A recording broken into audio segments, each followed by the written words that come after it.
Sobat Unggul, balik lagi di Unggul Podcast Rumah Sakit Unggul Karsa Medika. Hari ini kami akan memberikan edukasi tentang sadari dan sadanis bersama dokter kita. Dokter siapa? Yepi. Dengan dokter Yepi dan juga para koas di Rumah Sakit Unggul Karsa Medika. Boleh diperkenalkan dulu? Iya boleh. Ya, saya Fabiano. Ini ada rekan-rekan saya di sini. Ini ada Kellen, ada Angel, dan ada Alika. Oke, hari ini kita mulai bahas tentang sadari dan sadanis yang tentunya penting untuk kita semua ketahui ya. Jadi untuk sadari dan sadanis sendiri, kenapa sih kita ini harus tahu tentang sadari dan sadanis, Dok? Ya memang sebetulnya hasil penelitian masih 50% itu orang belum sadar tentang khususnya kesehatan untuk para wanita. Jadi makanya kita perlu mengulang kembali lah ya. Ini sebetulnya udah program lama sebetulnya, sehingga kita bisa merefresh kembali ya, supaya lebih ingat tadi tentang kesehatan wanita gitu ya, Dok ya? Iya, wanita, khususnya wanita, bukan berarti laki enggak sih, wanita dipentingkan khususnya untuk wanita. Ya. Jadi sebenarnya sadari dan sadanis ini apa sih kira-kira dari koasnya? Mungkin ada yang mau menjelaskan? Ya, jadi sadari dan sadanis ini belum satuan untuk pemeriksaan dari payudara. Jadi di sini sadari sendiri itu singkatan dari pemeriksaan payudara sendiri. Jadi dilakukan bisa dengan sendiri. Jadi bisa dilakukan di rumah di depan kaca. Itu nanti kan mudah ya, bisa dilakukan tinggal melihat kaca, tinggal melakukan nanti dengan caranya yang nanti akan dijelaskan gitu. Kalau sadari sendiri itu pemeriksaan payudara klinis, jadi itu dilakukan bersama dokter. Kalau misalnya sulit kan, kalau kadang kita tuh mencari jadwal ke rumah sakit itu suka sulit, jadi makanya itu ada yang namanya sadari supaya bisa dilakukan sendiri di rumah. Jadi tekniknya nanti mudah dan hasilnya juga cukup akurat untuk nanti apabila ditemukan sesuatu bisa langsung ke rumah sakit. Oke, jadi sadari sendiri adalah periksa payudara sendiri gitu ya. Oke, kenapa sih kita harus memeriksakan payudara? Memang ada gitu penyakit payudara atau gimana? Iya, jadi di sini tuh bisa ditemukan dari yang paling mudah itu tumor. Tumor itu kan bisa dikenal, bisa berhasil. Nah, yang ditakutkan di sini itu apabila tumornya ganas. Namun tuh sayangnya biasanya kalau di klinik itu ditemukannya ketika datang si tumornya sendiri itu sudah jadi ganas dan stadiumnya sudah lanjut. Masalahnya di sini itu kalau stadiumnya sudah lanjut, otomatis nanti bisa sih hilang seperti dipotong gitu. Cuma kalau stadiumnya sudah lanjut nanti bisa kembali lagi atau malah justru nanti menyebar kemana-mana. Nah, kalau misalnya dipotong sejak ini ketemu sejak ini, itu nanti akan kesembuhannya presentasinya akan lebih tinggi. Jadi maka dari itu bisa dilakukan dulu sendiri di rumah, dilihat oh iya ini ada sesuatu, dan harus ke dokter. Nanti dari dokter baru diperiksa lagi dan dilihat oh ini ganas atau ini tidak. Nanti dari situ dibahas dengan pasien langkah selanjutnya. Oke, jadi untuk sadari sendiri adalah langkah yang bisa kita lakukan untuk mendeteksi mungkin ya adanya tumor atau mungkin kanker gitu ya di payudara kita gitu. Oke, lalu untuk sadari sendiri kan tadi disebutkan adanya tumor atau kanker gitu ya. Faktor risiko dari kanker payudara itu sendiri apa sih? Iya, jadi faktor risikonya itu banyak. Yang pertama dari usia itu semakin lanjut risiko untuk munculnya tumor atau kanker itu semakin tinggi. Terutama itu usia 30 sampai 50 tahun itu usia yang tingginya. Kemudian tentu dari kita sudah sering dengar kalau pola makannya kurang baik, dari istirahat kurang, olahraga kurang, itu tentu bisa mempengaruhi juga. Kemudian yang terutama di sini itu masalah hormonal ya. Kalau kanker ini atau tumor itu bisa dipengaruhi masalah hormonal. Jadi hal-hal yang bisa mempengaruhi hormon itu seperti misalnya dari riwayatnya yang dilihat pertama kali mens itu kapan. Kalau mensnya usianya kurang dari 12 tahun itu biasa risikonya lebih tinggi. Nah, bisa dilihat juga dari kelahiran anaknya, apakah sudah memiliki anak atau belum. Kalau misalnya baru memiliki anak usia 30 tahun ke atas itu bisa menjadi risiko juga. Atau malah di dalam memiliki anak itu juga menjadi risiko gitu. Terus dibilang juga kalau misalnya usianya sudah lanjut, dia menopause kapan? Kalau misalnya usianya lebih dari 55 tahun, itu nanti juga menjadi risiko. Jadi risikonya itu banyak dari diri sendiri, bisa juga dari lingkungan. Kalau dari lingkungan misalnya pekerjaannya, saya dekat tempatnya banyak radiasinya, otomatis dapat paparan radiasi itu nanti bisa menjadi faktor risiko dari tumor atau kanker ini. Terus misalnya si pasien ini pernah suatu waktu memutuskan, saya pengen pakai kontrasepsi. Nah, salah satu risiko dari kontrasepsi sendiri itu, terutama kontrasepsi hormonal itu ada. Jadi bisa menyebabkan tumor atau kanker sendiri. Makanya dari itu harus nanti dilakukan yang pemeriksaan sadari itu, nanti akan ditunjukkan apa yang dilakukan gitu, supaya nanti terdeteksi lebih dini gitu. Oke, tadi dari faktor risikonya sendiri ada dari pertama kali menstruasi dan juga menopause gitu ya? Iya. Nah, mungkin dokter bisa dibantu dijelaskan kenapa sih menstruasi dan menopause ini bisa jadi faktor risiko dari kanker payudara sendiri? Karena kan kalau misalnya menstruasi, ya kita juga nggak bisa ngatur ya pengennya menstruasi kapan gitu, di umur berapa. Gimana dok? Ya sebetulnya gini, pada men lebih awal, Ya. kan hormon perempuan itu mulai timbul ya. Dengan lebih awal maka akumulasi hormon bertambah tinggi, kemungkinan risiko di tumor lebih tinggi. Misalnya gini, sekarang mennya umur 9 tahun ya, tadi 12 tahun kan? Iya. Kalau 9 tahun berarti sampai dia dewasa Ya. terjadi tumor itu, maka penumpukan hormon makin banyak, kemungkinan salah satu faktor untuk terjadi tumor itu. Jadi penumpukan Hormon. sama juga menopausanya. Kalau lebih lama menopausanya kemungkinan juga terjadi. Jadi penumpukan hormon makin banyak gitu. Itu hormonal sebetulnya. Itu salah satu faktor risiko, bukan faktor utama. Faktor utama. Iya. Faktor satu ya. Oke, jadi memang banyak sekali faktor risiko Ya. ya yang bisa kita temui gitu. Berarti memang setiap perempuan juga punya faktor risikonya masing-masing untuk terkena dari kanker payudara ini sendiri. Nah, lalu dari keparahannya sendiri, kanker payudara ini seperti apa sih? Kira-kira ada yang bisa menjelaskan? Nah, kalau yang paling ditakutkan dari kanker payudara tuh sebenarnya dari dia tuh nanti bisa seperti memakan di jaringan sekitarnya. Jadi kalau sudah merebet ke jaringan sekitarnya, itu nanti otomatis pengangkatannya lebih susah. Terus yang ditakutkan lagi nanti pembuluh darah dan pembuluh limfa itu nanti bisa nyebar.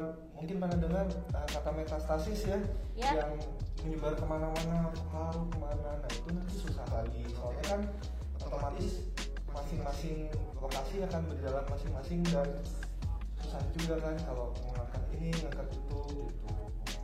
Oke, jadi memang keparahannya sendiri adalah dari penyebarannya gitu ya. Jadi bukan hanya nantinya di payudara saja, tapi bisa juga menyebar ke organ-organ lainnya gitu ya. Oke, jadi itu dia pentingnya kita harus melakukan sadari. Nah, lalu caranya sendiri bagaimana sih untuk melakukan sadari ini? Nah, caranya sendiri itu nanti bisa dilakukan di rumah. Jadi pertama berdiri dulu di depan cermin. Oke, berdiri di depan cermin. Nah, terus nanti bisa dilihat pertama badannya tegap dulu, terus tangannya bisa digerakkan tadi ini. Nah, dua-duanya satu. Kalau boleh mau dua-duanya, tapi mending satu-satu jadi lebih fokus. Nah, pertama diangkat seperti ini, terus dilihat nanti apa ada benjolan atau misalnya seperti ada lesung dikit tapi di payudara gitu. Kalau ada perubahan warna atau ada seperti luka, nah itu dicatat dan dilihat nanti untuk dilakukan ke dokter ketika nanti berobat. Kemudian lakukan yang sama dengan yang sebelahnya. Terus nanti posturnya juga berubah, jadi seperti tangannya ke belakang. Gini? Iya. Nah, itu sama juga yang dilihat. Dilihat juga? Ya, takutnya dengan posisi tadi itu nggak kelihatan, tapi pas posisinya membusung itu nanti lebih terlihat. Iya, betul. Lalu yang selanjutnya itu nanti mulai tiduran. Jadi nanti bisa dibantu dengan bantal, tiduran ke samping. Kalau misalnya tidurannya ke kiri, otomatis yang diperiksa yang payudara kiri. Itu itu nanti dilakukan dengan gerakan memutar. Jadi awalnya dari luar dulu. Dari luar. Ya, dari luar. Nanti gerakannya dengan jari tunjuk, jari tengah, dan jari manis. Nah, seperti ini. Iya. Oke. Nanti menggunakan ujungnya. Ya. Terus gerakannya memutar dari luar. Oke, maaf mungkin seperti ini ya. Begini. Ya. Oke. Memutar. Nah, nanti cek apakah ada benjolan atau apakah ada temuan yang aneh gitu kayak Ya. kok ini kayak gini rasanya gitu, kok ada yang keras-keras gitu. Ya. Nah, tinggal disusur aja. Oke. Terus nanti dicek juga di daerah ketiak apakah ada benjolan. Oh, sampai ke arah ketiak ya, ke Iya, atas. sampai ke arah Oke. ketiak apakah ada benjolan atau tidak gitu. Nah, terus udah gitu tinggal berbaring ke arah sebaliknya, ke yang sebelah kanan. Lakukan yang sama gitu. Lakukan yang sama. Itu gampang banget kok. Jadi tinggal modalnya kaca sama bantal paling buat tiduran. Jadi Iya. tidurnya kan lebih enak gitu. Nah, itu dilakukan sendiri aja. Kalau misalnya kurang yakin, tinggal nanti boleh ke dokter. Dokter, saya sudah periksa sendiri, cobain pakai cara sadari. Kok ketemu gini. Nah, nanti kan otomatis dari dokternya juga kayak, oh iya benar, coba saya cek dulu ya gitu. Itu nanti lebih enak juga, soalnya dari proses pemeriksaannya otomatis kan lebih cepat. Lebih cepat. Gitu. Nah, yang harus diperhatikan itu bagian sebelah luar atas. Jadi kalau payudara kanan di kanan atas, Ya. kalau payudara kiri di kiri atas.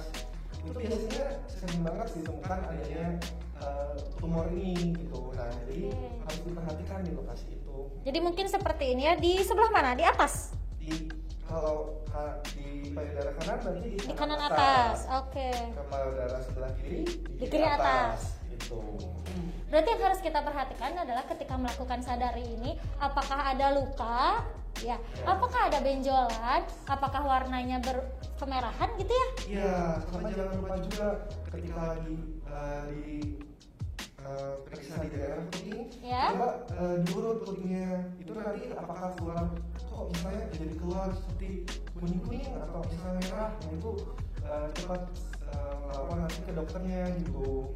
Oke, mungkin bagi ibu-ibu atau remaja yang tidak menyusui dan ketika melakukan sadari kemudian ada cairan yang keluar gitu ya, Ya, itu harus kuning-kuning, itu patut dicurigai kalau itu kanker atau tumor payudara gitu. Iya, kalau yang menyusui juga harus melihat kayak, kok ini warnanya beda seperti dari warna ASI. Nah itu Iya. ingat nanti dilakukan. Oke, jadi setelah melakukan sadari, alangkah lebih baiknya kita untuk melakukan sadanis ya, untuk lebih memastikan apakah ini betul kanker atau tumor atau mungkin memang normal-normal saja gitu ya. Nah, untuk sadanis sendiri, langkah-langkahnya bagaimana sih, Dok? Ya, pertama memang ada keinginan sendiri ya, Ya. dari pasiennya berdasarkan sadari tadi. Ya. Kan tadi bingung mungkin ya bahwa kok ini benjolan atau bukan. Karena kadang-kadang gini, maaf sekali. Kadang ada orangnya kecil tapi payudara besar juga kan bingung ya. Ya. Maaf sekali. Sehingga dia akan datang ke klinis atau ke dokter di mana dia berada, ingin diperiksa. Tapi satu hal harus berdasarkan keinginan sendiri. Keinginan Karena ada sendiri. suatu perjanjian Ya. bahwa diperiksa itu keinginan sendiri, jangan sampai tidak ada keinginan, karena hukum gitu ya. Iya. Hitam di atas putih. Kemudian dokter yang bisa harus ada di pendampingnya, ada perawatnya. Oh, jadi dokternya nggak bisa sendiri ya, Dok? Nggak boleh, Oke. nanti bahaya dong. Bahaya. Iya. Siap. Sehingga pada saat ini nanti dokter akan menentukan, ternyata setelah periksa, oh betul. Kemudian nanti kita kasih pengantar kalau memang agak ragu ke penunjang biasanya, apa perlu di USG atau di mamografi. Tapi dokter yang bersangkutan pasti tahu ini tumor apa bukan. Oh. Cuman jenisnya apakah mengarah ke ganas, tidak ada penunjangnya nanti. Jadi harus ada kesadaran setelah dia bisa sadari. Ya, jadi memang harus dari keinginan sendiri. Iya, keinginan kita sendiri. untuk memeriksakan ke dokter Iya, gitu ya. betul. Untuk melakukan sadari sini. Iya. Nah, untuk kalau di rumah sakit sendiri nih, Dok, misalnya ada saya deh misalnya nih, saya nemuin ada benjolan nih. Pertama saya datang dulu ke rumah sakit, ke sini ya, ke rumah sakit Unggul Karsa Medika. Terus langkah selanjutnya nanti saya harus ngapain ya, Dok? Yang pertama jelas kalau di Unggul Karsa Medika kan ke bedah ya. Ya. Tumor ini ke bagian bedah. Jadi nanti diperiksakan ke dokter bedah, nanti dokter bedah akan meriksa secara sesuai dengan profesionalnya. Kemudian nanti kalau ditemukan maka kita akan beri pengantar untuk diperiksa USG biasanya di sini. Setelah periksa USG maka nanti hasilnya kasih ke kita. Langkah selanjutnya kalau memang itu tumornya jinak, kita ambil saja tumornya, operasi. Beres ya. Oke. Tapi kalau memang itu tumornya ganas, ada dua kemungkinan. Setelah diambil mungkin ada penambahan terapi lanjutan. Kalau jinak selesai di situ. Tetap setelah diperiksa jaringannya kita FPA, diperiksaan patologi anatomi apakah ganas atau tidak. Iya. Gitu. Oke, untuk penanganannya sendiri atau pengobatannya sendiri itu memakan waktu berapa lama ya dok kira-kira? Kalau misalnya sekarang tumor jinak sih ya, dioperasi paling 2-3 hari selesai pulang. Tapi kalau misalnya tumor ganas maka kita ada SOP-nya ya. Karena jenis tumor ganas payudara itu banyak sekali macamnya, sehingga hemoterapinya tidak satu tapi beberapa jenis. Nanti ada tentukan bagaimana pemeriksaannya, kemudian ada syarat-syarat hemoterapi. Jadi nanti ada tangan berikutnya. Oke, dari penanganannya sendiri cukup panjang berarti ya waktunya kalau panjang, memang ganas gitu. Betul, makanya jangan sampai terjadi keganasan, harus ada sadari. Iya. Nah itu dia, jadi memang sepenting itu melakukan sadari dan sadanis tentunya untuk mencegah gitu ya, mendeteksi lebih dini dari kanker dan tumor itu sendiri. Nah kalau misalnya nih alhamdulillahnya kita udah melakukan sadari terus tidak menemukan gejala atau benjolan yang tadi ya, gimana caranya kita untuk mencegah dari terkenanya kanker itu sendiri? Apakah ada langkah-langkah pencegahan untuk terkena kanker gitu dok? Memang sampai sekarang itu penyebab utamanya nggak ada sih, belum diketahui lah sampai saat ini ya. Jadi pencegahan sebetulnya nggak ada. Jadi yang jelas sadari itu pencegahan itu. Sadari itu pencegahan yang paling penting. Ya. Karena sadari itu diperiksa tiap bulan. Oh setiap bulan? Harus tiap bulan, bukan sehari, tiap bulan. Setelah men 7 hari, pada men 7 harinya gitu diperiksa. Nggak boleh hanya sekali, karena nggak akan ketemu. Harus rutin. Harus ya? rutin gitu. Yang sudah men ya, kalau masih nggak men jangan. Nah, terus kalau misalnya yang sudah menopause itu gimana dok? Biasanya kita pakai mamografi ya. Iya, biasanya kalau menopause boleh sadari sendiri, tapi biasanya kita lebih akurat mamografi. Mamografi ada khusus alatnya untuk mengerti apakah memang, karena akurasi mamografi lebih akurasi ke arah ganas tidaknya. Tapi bisa juga dengan sadari, cuman yang sudah menopause biasanya lebih ke arah mamografi. Mungkin kalau misalnya udah menopause ada waktu tersendiri ya, mungkin sebulannya kalau mau di tanggal 10, di bulan berikutnya di tanggal 10 tanggal 10 lagi. juga ya. Pokoknya tiap bulan harus rutin lah, karena sangat-sangat berbahaya kalau kita karena ini memang penyakit yang banyak di Indonesia sih. Ya, kasusnya banyak di Indonesia. Jangan sampai telat sehingga tiap bulan harus kita periksa. Yaitu sadari itu yang kita laksanakan ya. Ya, jadi memang harus dilaksanakan rutin untuk sadari sendiri setiap bulan dan di hari ke-7 sampai dengan hari ke-10 ya dok? Iya. Setelah menstruasi ya. Pada saat menstruasi? Pada saat menstruasi di hari ke-7 sampai hari ke-10. Coba terangin kalian gimana? Coba. Jadi ketika menstruasi hari pertama di hari itu sampai 7 hari melakukan untuk sadarinya sendiri. Jadi 7 sampai 10 hari dari hari pertama menstruasi. Dari hari pertama menstruasi. Lalu tadi kalau misalnya yang menopause, kita memilih waktunya aja mungkin ya, kalau misalnya tanggal 10 berarti bulan depannya di tanggal 10 harus lagi. Tanggal 10 lagi pada saat yang sama ya tanggalnya. Betul. Jadi memang sadar ini harus dilaksanakan rutin supaya kita juga tahu apakah ada perkembangannya atau tidak gitu ya dari kanker atau tumor ini sendiri. Baik, mungkin untuk terakhir ada yang ingin disampaikan dari para dokter muda kita di Rumah Sakit Unggul Karsa Medika tentang sadari ini? Dari saya mungkin ya terutama untuk anak-anak muda kali ya, itu juga kan zaman sekarang mungkin banyak yang belum tahu, mungkin juga nganggapnya sadari itu dilakuinnya buat ibu-ibu ya, dan tua. Mungkin dari sejak dini ya seperti yang tadi mulai dari anak mulai mens gitu, mulai ngelakuin sadari tersebut. parah.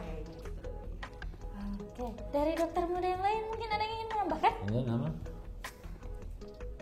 Ya, mungkin untuk para adik-adik yang udah menstruasi dan para ibu-ibu atau oma-oma sekalian, kalau misalnya harus disempatkan sebulan sekali untuk cek ini sadari ini supaya untuk mengurangi angka-angka kejadian kanker dan tumor di Indonesia.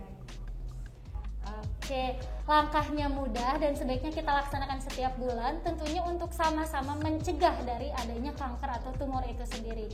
Baik, terima kasih banyak dokter dan para dokter muda yang sudah membantu menjelaskan tentang sadari ini. Semoga kita semua selalu bisa melaksanakan sadari rutin setiap bulan dan mencegah kanker payudara atau tumor payudara. Terima kasih sudah menyaksikan Unggul Podcast hari ini dan salam sehat.